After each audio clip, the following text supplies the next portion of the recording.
Olá, queridos. Haris Cairene, este é o dia que fez o Senhor. Alegremo-nos e nos regozijemos nele. Eu acredito que você já deve ter parado para pensar e fazer a seguinte pergunta: como assim uma pessoa tendo duas naturezas? Como essas duas naturezas se comportam? Como Jesus, então, na cruz do Calvário, será que morreu só o homem ou o Deus ali também morre? E na hora daquelas chicotadas que todos dizem que uma pessoa normal impossivelmente suportaria tudo aquilo e Jesus suportou. Como assim? Essas questões a gente vai também ver no desenvolver desta lição, mas você precisa aí curtir, compartilhar, comentar, deixar o sininho lá ativo para a gente enviar sempre conteúdo para vocês. Então, lição de número 7, as naturezas, a humana e divina de Jesus. Então, as duas naturezas, a humana e a divina de Jesus. Leitura em classe, Romanos, capítulo 1, versículo 1 ao 4, Filipenses 2, do 5 ao 11, que é o, o hino cristológico lá da Quenose, de Paulo. Palavras-chave: Jesus, natureza humana e natureza divina. Introdução, eu fiz um pouquinho diferente a introdução para quem não tem um conhecimento dos concílios. Eu coloquei aqui os 7 concílios mais importantes da história da igreja. Existiram diversos concílios. Esses concílios eram chamados de concílios ecumênicos porque até então só havia uma igreja. Depois de um desses concílios aqui houve um racha, que foi em 1054, da igreja ortodoxa com a igreja católica, no caso a igreja ocidental. Depois a gente tem mais para frente, cerca de quase 500 anos depois, né, 450, 460 anos depois, nós temos aí a Reforma Protestante, e depois da Reforma Protestante a gente tem uma fragmentação da igreja, mas mesmo assim nós temos convenções, temos concílios, temos assembleias, entende? De determinados grupos, mas de certa forma não tem tanta influência quanto esses que nós aqui separamos. Então, os 7 concílios ecumênicos da Igreja Cristã são considerados fundamentais para a definição da doutrina cristã. Esses concílios foram fundamentais para a definição da doutrina e para a clarificação da natureza de Jesus Cristo. Então, aqui estão esses concílios. O primeiro concílio é o de Nicéia, 325, tratou da divindade de Jesus Cristo, afirmando que ele é da mesma substância, homoiousios, que Deus Pai. Condenou o arianismo, que negava a divindade de Jesus. Então, vocês observem que o concílio trabalhou mais a questão da divindade. Segundo, o Concílio de Constantinopla, 381 depois de Cristo, reafirmou a divindade de Jesus Cristo e definiu a Trindade como Pai, Filho e Espírito Santo. Condenou o macedonianismo, que negava a divindade do Espírito Santo. Concílio de Nicéia, o terceiro, 431 depois de Cristo, tratou da questão da natureza de Jesus Cristo, afirmando que ele é uma pessoa com duas naturezas, humana e divina. Então, por aqui só, você já percebe que já começa a desenvolver a natureza humana e a natureza divina de Jesus dentro de 430 anos já de vivência da igreja e de cristianismo. Então, observe que já nos 3 primeiros concílios vai acontecer um desenvolvimento teológico. Então, a gente tem, no primeiro século, a igreja sendo desenvolvida com a doutrina dos apóstolos, com a pregação de Jesus Cristo, com a ressurreição de Jesus. Jesus. Depois a gente vai observando que do segundo século em diante, terceiro século, porque nesse período o cânon do Novo Testamento também vai ser fechado, vai ser separado, escolhido, selecionado dentro de um concílio desse sobre a escritura, quais livros entrariam nesse cânon para ser aí um livro da igreja, e aí a gente agora está vendo que lá em Éfeso, 431 anos depois de Cristo, a gente vai ver já a igreja tratando sobre a natureza humana e divina. Então Jesus tem sim a natureza humana e a natureza divina. Nesse concílio de Éfeso, condenou ali o nestorianismo, que separava as duas naturezas de Jesus. Já o quarto concílio, que é o de Calcedônia, nós vamos falar aqui num tópico, por isso eu só vou falar brevemente aqui, definiu a doutrina das duas naturezas de Jesus, afirmando que ele é uma pessoa com duas naturezas, humana e divina, inconfundíveis, imutáveis, indivisíveis e inseparáveis. Então, na cruz morreu as duas naturezas. Na ressurreição, as duas naturezas, tanto é que ele come. Condenou o monofisismo, que afirmava que Jesus tem apenas uma natureza divina. Também tem o diofisismo. Essa lição, ela só trata do monofisismo. Eu convido a vocês pesquisarem sobre o diofisismo. Mono vem de um e dio vem de dois. Então você pode pesquisar também sobre o diofisismo. O quinto concílio é o concílio de Constantinopla II, é o segundo concílio na cidade de Constantinopla, 553 depois de Cristo, condenou o triteísmo, que afirmava que há três deuses separados. Reafirmou a doutrina das duas naturezas de Jesus, então você vê que está em voga a natureza de Jesus. O sexto concílio é o concílio de Constantinopla III, 680 a 681 depois de Cristo. Então você vê que são concílios que duram, às vezes duram anos. Condenou o monotelismo, que afirmava que Jesus tem apenas uma vontade divina. Reafirmou a doutrina das duas naturezas de Jesus Cristo. Então você observe que aí é bom pesquisar, né? Monotelismo.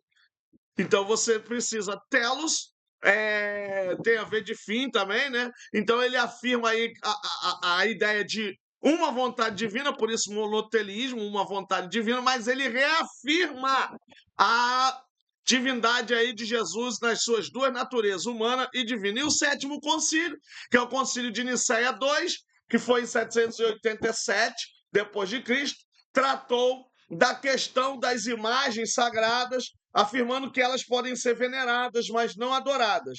Reafirmou a doutrina das duas naturezas de Jesus Cristo. Então, observe, é nesse período que as imagens vão entrar no contexto da liturgia da Igreja Católica, no sentido de Igreja Católica una, santa, católica, apostólica. Não é a romana, não. Igreja Católica, porque a Igreja Romana, ela vai, a partir pós esse exílio, que ela vai ser chamada de Igreja Católica Apostólica Romana. Mas antes disso, já se discutiu a questão das imagens, que elas poderiam ser veneradas, mas não adoradas, como é falado até hoje aí, né, gente?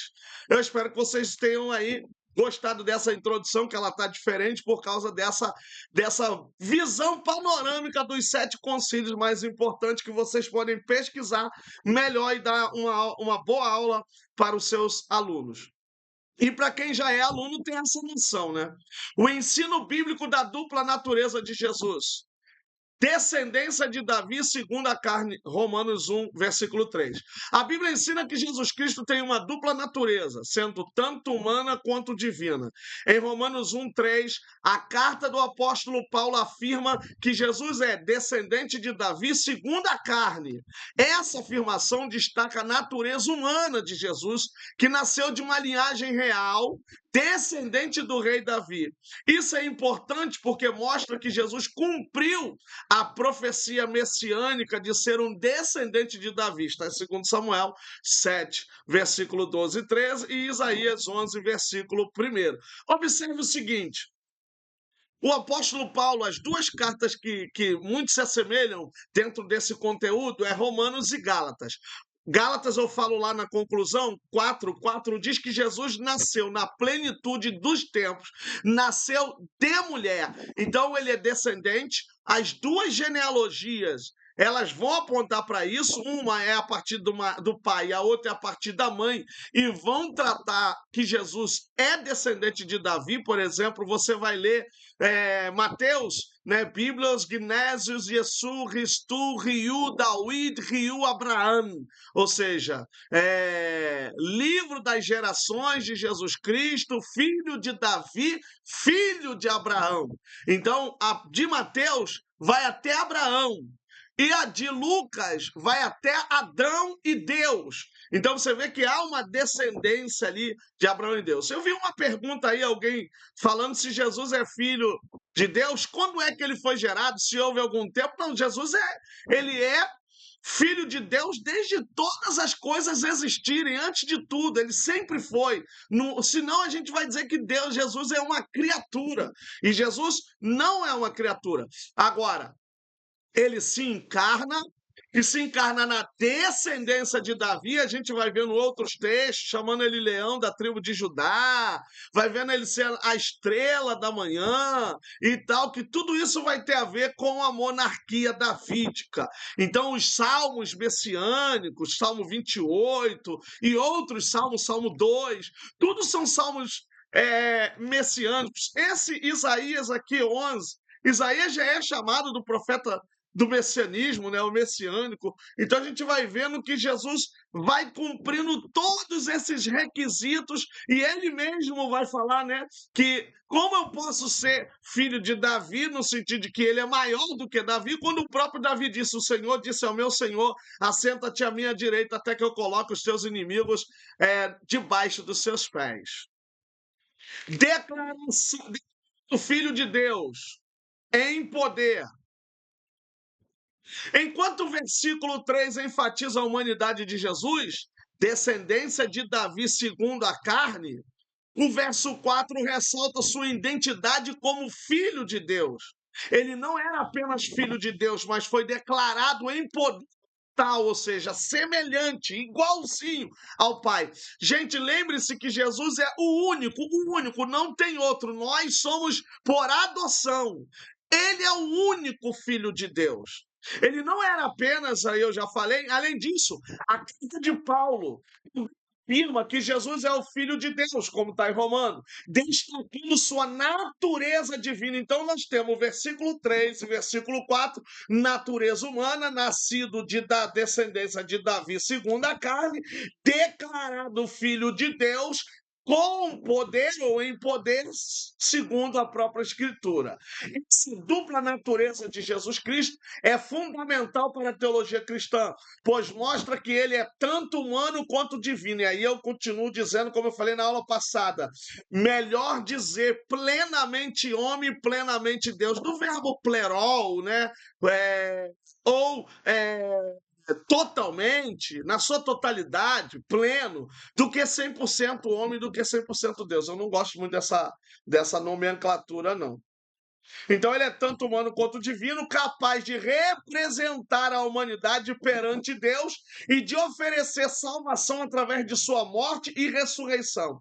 A ressurreição é a maior evidência de que Jesus é verdadeiramente Deus, porque ele é ressuscitado, ele está ressuscitado no terceiro dia, ele ressuscitou, e aí nós temos os textos apontando para tal coisa. Então a ressurreição aponta esse lado, e a ressurreição, ela não cancela a parte da humanidade, não, porque ele vai comer com os discípulos, ele vai comer, ele pede peixe, ele pede pão, e tudo isso vai demonstrar que a sua natureza humana, mesmo que transformada, ainda está ali junto com o discípulo, até que ele vai assentar aos céus. Terceira subseção da primeira grande sessão, o antigo hino cristológico. Por que antigo hino? Porque esse hino ele é considerado anterior a Paulo. Paulo, então, faz uma adaptação, ele cria ali uma estrutura mais nova para este hino, mas esse hino já era cantado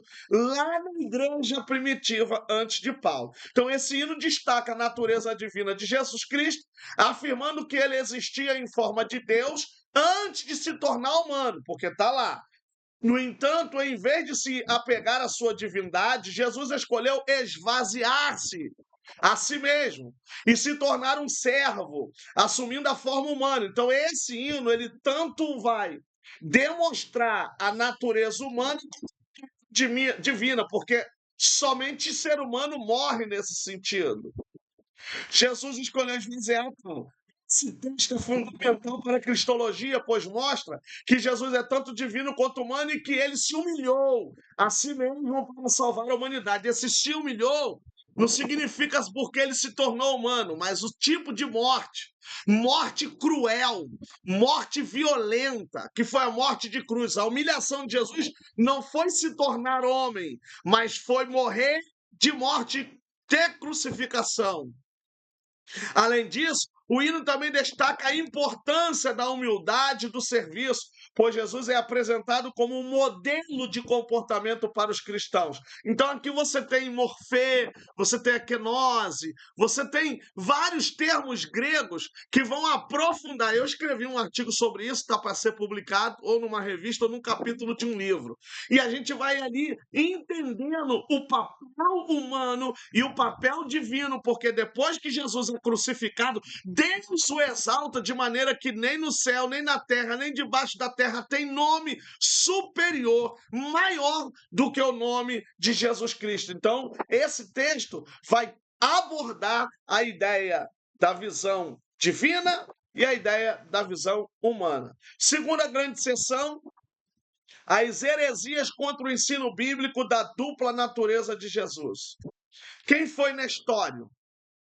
Então, Nestório foi um teólogo e bispo de Constantinopla, que hoje é em Istambul, atual Istambul, no século V, olha isso, já ali 400 e pouco, depois de Jesus.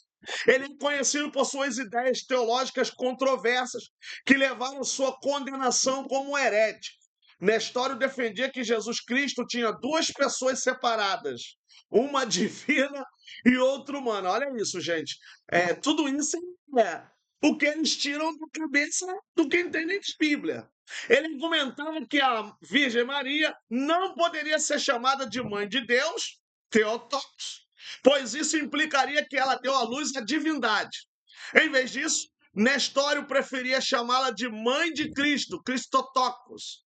Essa visão de Nestório foi considerada herética pelo Concílio de Éfeso 431, que afirmou que Jesus Cristo é uma pessoa com duas naturezas, humana e divina. Então não é dois Jesus, não são duas pessoas, é uma pessoa, Jesus.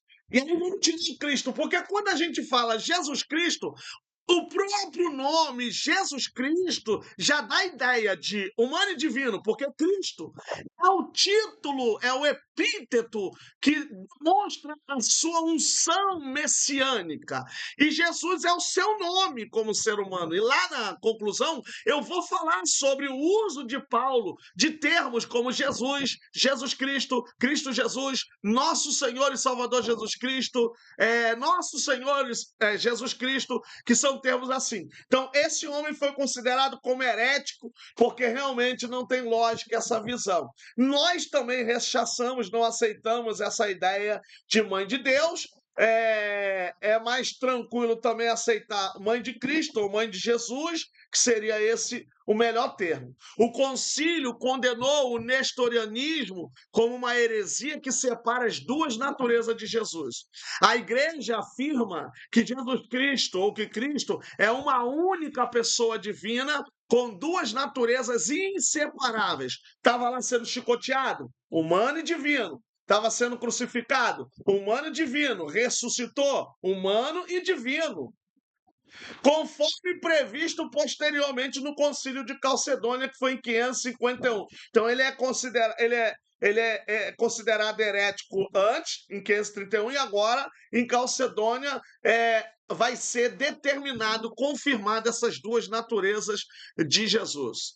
Nestorianismo, que são coisas diferentes, porque Nestório é o fundador da ideia. O nestorianismo é o conjunto, é o grupo, é o sistema filosófico que os discípulos de Nestório posteriormente vão criar em cima da sua ideia. O nestorianismo é uma doutrina cristã que surgiu no século V, nomeada após Nestório, um patriarca de Constantinopla. Essa corrente teológica defende que Jesus Cristo tem duas pessoas separadas, uma divina e outra humana. É complicado isso. Que coexistem, mas não se misturam, como o óleo e a água.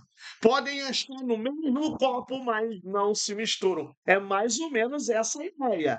Então você tem um recipiente, mas o conteúdo não se mistura. É o que eles estão querendo dizer sobre Jesus.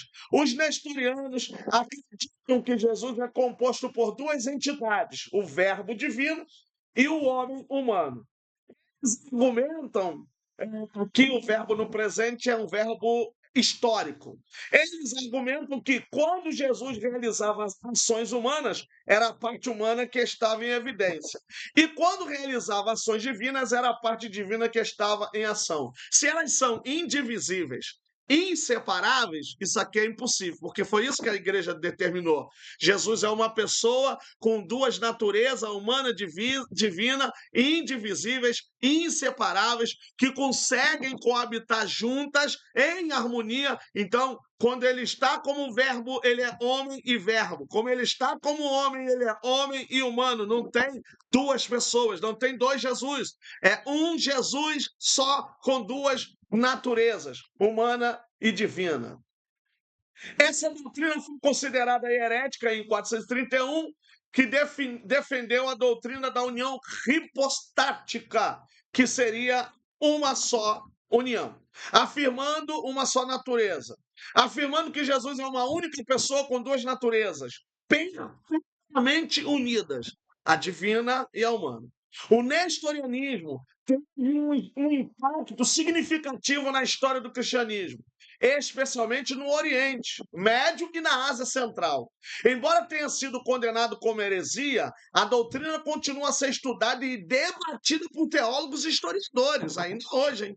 Além disso, o nestorianismo também influenciou o desenvolvimento do islamismo, pois os muçulmanos consideram Jesus como um profeta humano e não como um filho de Deus. Então você vê que para esses tais, Jesus só tem uma natureza, ele é um profeta humano, nada mais do que isso. Mas a nossa doutrina é que a Bíblia dá margem, a Bíblia é o suficiente para demonstrar que Jesus tem a natureza humana e a natureza divina. Terceiro, o monofisismo, que é um outro tipo.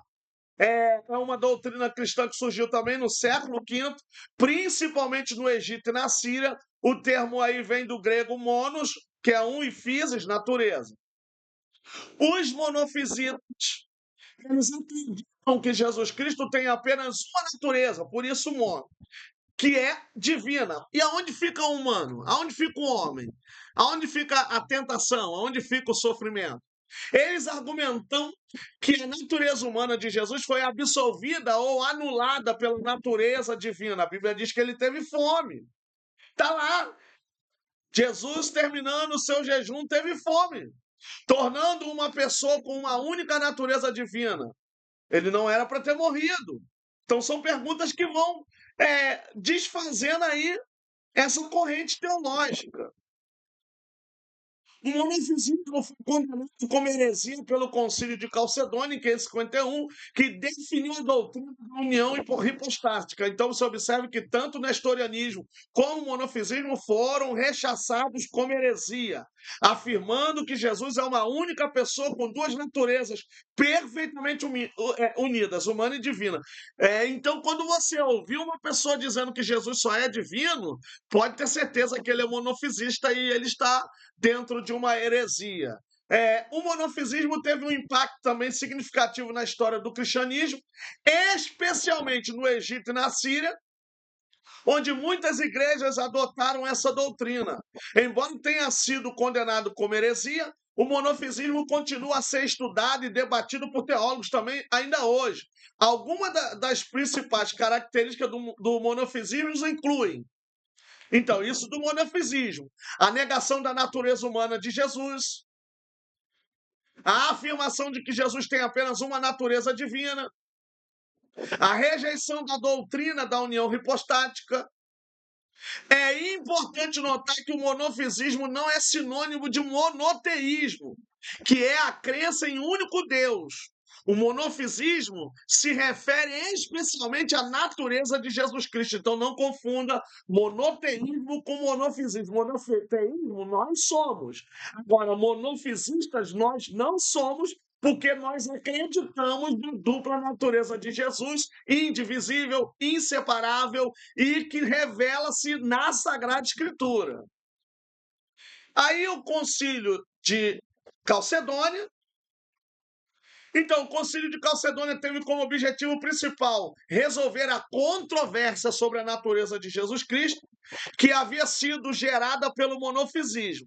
Os monofisistas acreditavam que Jesus tinha apenas uma natureza, enquanto os ortodoxos defendiam que Jesus tinha duas naturezas, humana e divina. O Concílio de Calcedônia definiu a doutrina da união hipotática, que afirma que Jesus Cristo é uma pessoa com duas naturezas perfeitamente unidas, humanas e divinas. Pode estar um pouco assim repetitivo, mas é essencial.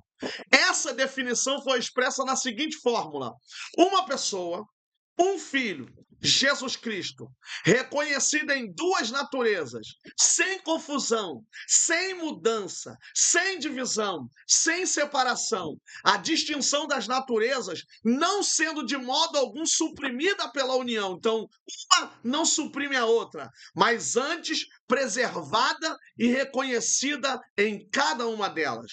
O Concílio de Calcedônia teve consequências significativas para a igreja cristã. Vamos a elas. Primeiro, estabeleceu a doutrina da união hipostática como a ortodoxia cristã. Segundo, condenou o monofisismo como heresia. Terceiro, fortaleceu a autoridade do concílio ecumênico como um órgão do governo da igreja. Então, a igreja vai se fortalecendo por esses concílios. Quarto, contribuiu para a divisão entre as igrejas orientais e ocidentais. Aí a gente vai vendo que já começa a ter aí o protótipo do que vai acontecer no futuro.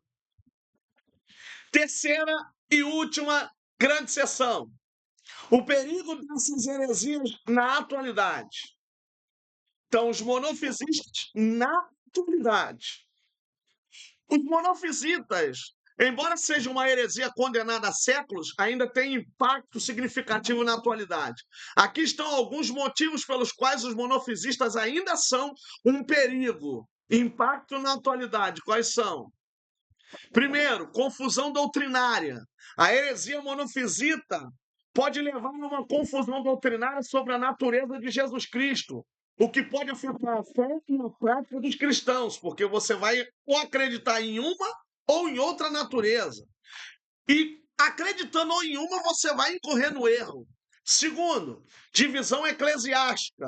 O monofisismo pode contribuir para a divisão entre as igrejas cristãs, pois as igrejas que adotam essa heresia podem se separar das igrejas ortodoxas. É quase igual, assim, o calvinismo e o arminianismo, a ponto de quem está lá no calvinismo não chamar os que estão no arminianismo de irmãos. Então, olha o nível que está também o monofisismo, porque ele pode trazer essa ideia de que a pessoa não é irmã por acreditar só numa natureza. E a gente tem que trazer essa pessoa para o conhecimento bíblico. É fundamental o debate. Eu acho que esses temas seriam fundamentais para a nossa atualidade. Muita gente também tem dúvida a respeito disso. Terceiro, influência no Islã.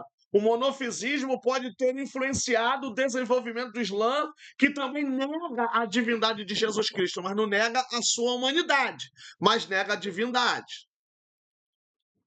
Isso pode levar a uma maior confusão e divisão entre os cristãos e os muçulmanos, porque enquanto eles vão dizer que ele é só humano, nós vamos dizer que ele é humano e divino, então isso vai trazer também debates como já foram feitos no passado. Quarto, desafio à autoridade bíblica. O monofisismo pode desafiar a autoridade bíblica, pois nega o claro ensinamento das Escrituras sobre a natureza de Jesus Cristo. Aqui é o claro. Aí nega o claro ensinamento, porque realmente está claro o ensinamento de Jesus. Gente, só nasce quem é humano ou quem é animal. Só morre se nascer e só ressuscita se morrer. Aí, no caso do ser humano. Então, Jesus nasceu porque ele é homem. Jesus cresceu porque ele é homem. Está escrito lá, ele cresceu em sabedoria, ele cresceu na espiritualidade, cresceu no conhecimento. Ele cresce na graça e no conhecimento. Ele morreu, porque quem morre é porque está vivo. E ele ressuscita, e só ressuscita quem morre. E como Deus, como divino, ele ressuscita como homem e como divino. A gente tem que ter isso na nossa mente bem clara. E a Bíblia ensina isso. Alguns grupos que adotam o monofisismo ou têm influências monofisistas incluem a Igreja Ortodoxa Cópita, que é no Egito, embora a Igreja Ortodoxa Cópita tenha uma longa história e uma rica tradição, porque tem aí textos do Novo Testamento dela, na versão cópita, ela adota uma forma de monofisismo. Segundo a Igreja Ortodoxa Síria, a Igreja Ortodoxa Síria também tem influências monofisistas. Terceira, a Igreja Ortodoxa Etíope. Essa igreja, no caso, adota uma forma de monofisismo. É importante notar que esses grupos podem ter uma compreensão mais complexa e matizada da natureza de Jesus Cristo do que a heresia monofisita original. Então, eles podem ter aí questões mais complexas do que o que estava lá no passado. Segunda subseção, o quenoticismo. Aqui vem de quenose, tá, gente? De Filipenses 2, versículo 5 ao 11. O quenoticismo é uma doutrina teológica que surgiu no século XIX e se desenvolveu principalmente no século XX, bem recente, né? Século passado. O termo quenoticismo vem do grego kenosis, que significa esvaziamento ou abnegação. As principais características do quenoticismo: esvaziamento da divindade. O quenoticismo defende que Jesus Cristo, ao se tornar humano, esvaziou-se de sua divindade e atributos divinos. Segundo, limitação da onisciência. Alguns quenoticistas argumentam que Jesus, ao se tornar humano, limitou sua onisciência, conhecimento de tudo, e sua onipotência, poder sobre tudo. Ele ressuscitou mortos, ele curou enfermos, ele sabia o pensamento das pessoas. Então, complicado, hein? Jesus como um ser humano comum. O quenoticismo, não gnosticismo, o quenoticismo tende a enfatizar a humanidade de Jesus, tornando um ser humano comum sujeito às limitações e fraquezas humanas.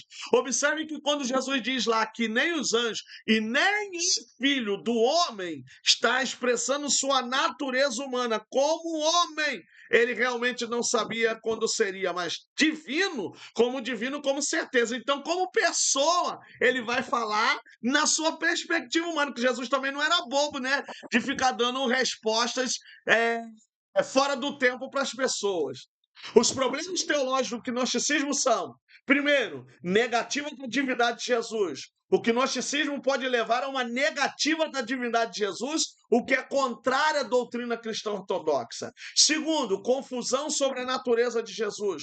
O gnosticismo pode criar confusão sobre a natureza de Jesus, tornando difícil entender como ele pode ser tanto humano quanto divino. E isso é dúvida de muita gente também na atualidade. Eu não digo que estão no quenoticismo, porque muitos que vão assistir minha aula nem nunca ouviram falar dessa palavra. Terceiro, desafia a autoridade da Bíblia. O quenoticismo pode desafiar a autoridade bíblica, pois nega a clara ou o claro ensinamento das Escrituras sobre a divindade de Jesus. O quenoticismo é uma doutrina teológica que pode levar a uma negativa da divindade de Jesus e criar confusão sobre a natureza de Jesus.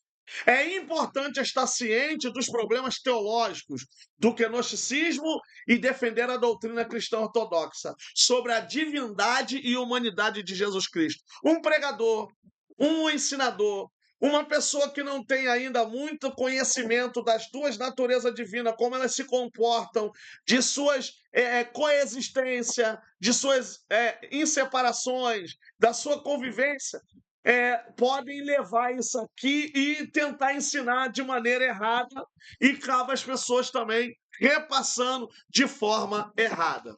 Terceira e última parte da terceira e última grande sessão, Mariolatria. Mariolatria é o termo utilizado para descrever a veneração excessiva ou o entusiasmo de Maria, mãe de Jesus, que ultrapassa os limites da honra dada a ela como figura central na fé cristã. Agora, a gente não pode, nós não podemos desconsiderar o papel dessa mulher. É muito raro uma pessoa na igreja evangélica colocar o nome de filha de Maria. Muito raro, porque existe também um preconceito. Então, Maria em si não tem culpa do posto que foi lhe dado. Mas a gente precisa entender que ela realmente foi a arca da aliança, ela carregou a presença de Deus dentro dela. Então a gente precisa separar e entender o papel, a importância, porque essa mulher, ela está disposta a contribuir na obra redentora de Jesus, de Deus, porque ela se abre, ela aceita o chamado divino de ser a mãe de Jesus. Então ela está no limiar entre o antigo e o novo. E ela mesmo chama o pai, o próprio filho de Senhor, né? Então a gente precisa ter essa diferença. Esse conceito é frequentemente discutido em teologias que alertam contra a inspiração de qualquer ser humano ou figura espiritual além de Deus. Em algumas denominações cristãs, como é o catolicismo no caso, Maria é venerada com grande respeito, mas sempre com ênfase de que ela não é objeto de estímulo, sendo apenas uma intercessora e modelo de fé. A diferença entre veneração, dulia, e entusiasmo, latreia ou latria, é um ponto crucial. Então, eles também dão essa ideia de que seria uma dulia e não uma latria, ou seja, uma idolatria, que no grego é eidololatria. A veneração de Maria é vista como uma expressão de honra. É claro que para o católico, Maria é, na verdade, essa ideia da virgindade de Maria, ela é um dogma, ela é um sacramento, não pode ser mexido, né? No nosso caso, não é, e nós não reconhecemos a virgindade de Maria até hoje, né? Então, teve Jesus e Jesus nasceu, acabou. A discussão sobre a Mariolatria também surge em contextos de debate entre diferentes vertentes do cristianismo, com algumas tradições enfatizando a necessidade de manter o estímulo centrado em Deus e outras vendas a devoção a Maria como uma parte legítima da fé. Então ela é apenas para ser reconhecida como tal. E aí eu chego ao final, conclusão. É possível perceber a clareza que Paulo tinha a respeito da dupla natureza de Jesus em sua teologia. Em diversos momentos de suas cartas, ele usa os termos, olha isso, gente, Jesus, Jesus Cristo, Cristo Jesus, nosso Senhor Jesus Cristo. Essas afirmativas demonstram que Paulo sabia que Jesus é plenamente homem e plenamente Deus. Ele mesmo disse que Jesus nasceu de mulher na plenitude dos tempos. Então, Paulo sabia quem era Jesus, o homem e o divino. Que nós venhamos aprender quem é Jesus para não cairmos nos artifícios das heresias e das seitas que negam a divindade de Jesus. Até a próxima. Deus abençoe. Haris Caierene. Um abraço.